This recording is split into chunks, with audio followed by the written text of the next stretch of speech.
ಎಲ್ರಿಗೂ ನಮಸ್ಕಾರ. ನಾನು ನಿಮ್ಮ ಅಶೋಕ್ ಮಾತಾಡ್ತಾ ಇರೋದು diamond star diamond star farm ಕಡೆಯಿಂದ. ಸೊ ಇವತ್ತೊಂದು ಹೊಸ ವಿಷಯ ತಿಳ್ಕೊಳ್ಳೋಣ, ಮರ್ಜಿಂಗ್ ಮಾಡೋವಂಥದ್ದು. ಆಗಲೇ 2 ಫ್ರೇಮ್ ನೋಡಿದ್ರಿ, ಇವಾಗ 6 ಫ್ರೇಮ್ಸ್ ನೋಡ್ತಿದ್ದೀರಾ. ಇದರಲ್ಲಿ 2 ಫ್ರೇಮ್ ಖಾಲಿ ಇದೆ, ಇವೆರಡನ್ನೂ ಮರ್ಜ್ ಮಾಡೋವಂಥದ್ದು. ಯಾವ ರೀತಿ ಮರ್ಜ್ ಮಾಡೋಣ ಅಂದರೆ, ಈ 2 ಕುಟುಂಬಗಳನ್ನ ಒಂದು ಕುಟುಂಬ ಮಾಡೋದು ಹೇಗೆ ಅನ್ನೋದನ್ನು ಇವಾಗ ನಾನು ನಿಮ್ಗೆ ಹೇಳ್ಕೊಡ್ತಿದ್ದೀನಿ. ಈಗ ನೋಡ್ತಿರೋದು ತುಪ್ಪನ ಹಾಕಿದ್ದೀವಿ ಅಂದರೆ, ಒಂದು ಫ್ಯಾಮಿಲಿ ಚೇಂಬರಲ್ಲಿ ಕೆಳಗಡೆ ಇವಾಗ 6 ಫ್ರೇಮ್ ಇದೆ, ಅದ್ರ ಮೇಲೆ ಒಂದು ಪೇಪರ್ ಇಟ್ಟು ಅದ್ರ ಮೇಲೆ ತುಪ್ಪ ಎಲ್ಲ ಹಾಕಿ ಸುರಿದಿದ್ದೀವಿ. ಇವಾಗ ಇನ್ನೊಂದು ಫ್ಯಾಮಿಲಿ ಫ್ರೇಮ್ ತೊಗೊಂಬಂದು, ಆವಾಗಲೇ ನೋಡ್ದಂಗೆ 2 ಫ್ಯಾಮಿಲಿ ಫ್ರೇಮ್ಸ್ ತೊಗೊಬಂದು ಮೇಲಿಟ್ಟಿದ್ದೀವಿ. ಮೇಲಿಟ್ಬಿಟ್ಟು ಸ್ವಲ್ಪ ಹೊತ್ತು ಬಿಟ್ಟಿದ ತಕ್ಷಣ ಹುಳಗಳೆಲ್ಲ ತುಪ್ಪಕ್ಕೋಸ್ಕರ ಕೆಳಗಡೆ ಇಳಿಯೋದಕ್ಕೆ ಸ್ಟಾರ್ಟ್ ಮಾಡೋದು. ತುಪ್ಪಕ್ಕೆ ಇಳಿತಾ ಇಳಿತಾ ಇಳಿತಾ ಇಳಿತಾ ಏನು ಮಾಡ್ತವೆ, ಊಟದ್ದು ಆಸೆಗೋಸ್ಕರ ಕೆಳಗಡೆ ಇರೋ ಹುಳಗಳು ಮೇಲಕ್ಕೆ ಬರ್ತವೆ, ಮೇಲಿರೋ ಅಂಥ ಹುಳಗಳು ಕೆಳಗಡೆ ಹೋಗ್ತವೆ.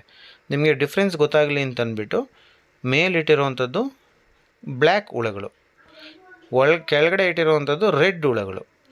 ಸೊ ಇವಾಗ ಮರ್ಜ್ ಆಗೋದ್ರಲ್ಲಿ ನಿಮಗೆ ಡಿಫ್ರೆನ್ಸ್ ಗೊತ್ತಾಗುತ್ತೆ.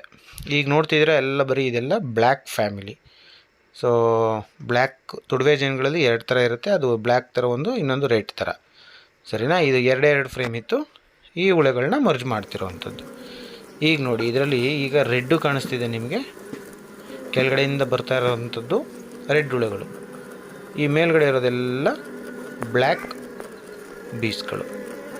ಸೊ ಇಂಪಾರ್ಟೆಂಟ್, ಮರ್ಜ್ ಮಾಡಬೇಕಾದ್ರೆ ರಾಣಿ ಇರಬಾರ್ದು. ಒಂದರಲ್ಲಿ ರಾಣಿ ಇರಬೇಕು, ಇನ್ನೊಂದರಲ್ಲಿ ರಾಣಿ ಇರಬಾರ್ದು.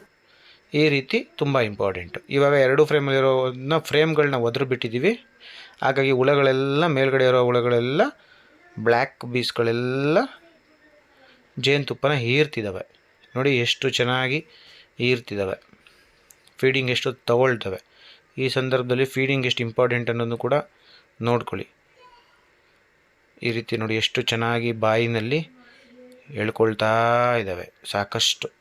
ಈಗ ಈ ಒಂದು ಹೋಲ್ ಮಾಡಿದ್ದೀವಿ ನೋಡಿ, ಈ ಥರದಲ್ಲಿ ಈ ಜಾಗದಲ್ಲಿ ರೆಡ್ ಹುಳುಗಳು ಕೆಳಗಡೆಯಿಂದ ಬಂದು ಅವು ಜೇನುತುಪ್ಪನ ಕುಡಿತಾ ಇದ್ದಾವೆ. ಸೊ ಬ್ಲ್ಯಾಕ್ ಹುಳುಗಳು ಕೆಳಗಡೆ ಹೋಗ್ತಿದ್ದಾವೆ, ರೆಡ್ ಹುಳುಗಳು ಮೇಲೆ ಬರ್ತಿದ್ದಾವೆ.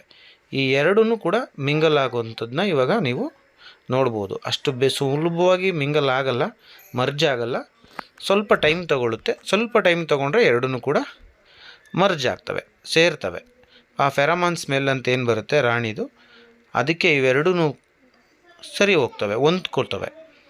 ಆವಾಗ 2 ಫ್ಯಾಮಿಲಿಗಳು ಒಂದಾಗುತ್ತೆ. ಈ ರೀತಿ ಇರುತ್ತೆ. ಈಗ ಲಾಸ್ಟಲ್ಲಿ ಫೈನಲಿ ಇದೆಲ್ಲ ಕುಡ್ಕೊಳ್ತವೆ 1 ಅವರ್ 2 ಅವರ್ ಬಿಟ್ಟರೆ. ಅದಾದಮೇಲೆ ಈ ಥರ ಒಂದು ಬಾಕ್ಸ್ನಲ್ಲಿ ಇಟ್ಟಿರ್ತೀವಿ, ಮಧ್ಯದಲ್ಲೆಲ್ಲ ಇರೋದ್ರಲ್ಲಿ ಕೆಳಗಡೆ 6 ಫ್ರೇಮ್ ಇದೆ, ಮಧ್ಯದಲ್ಲಿ 2 ಫ್ರೇಮ್ದು 2 ಸೇರಿ ಕೆಳಗಡೆ ಹುಳುಗಳು ಸೇರ್ತವೆ. ಟೋಟಲಿ ಮರ್ಜ್ ಆಗಿದೆ. ಈ ವಿಡಿಯೋ ಇಷ್ಟ ಆದರೆ ಲೈಕ್ ಮಾಡಿ, ಕಮೆಂಟ್ ಮಾಡಿ, ಶೇರ್ ಮಾಡಿ. Thank you.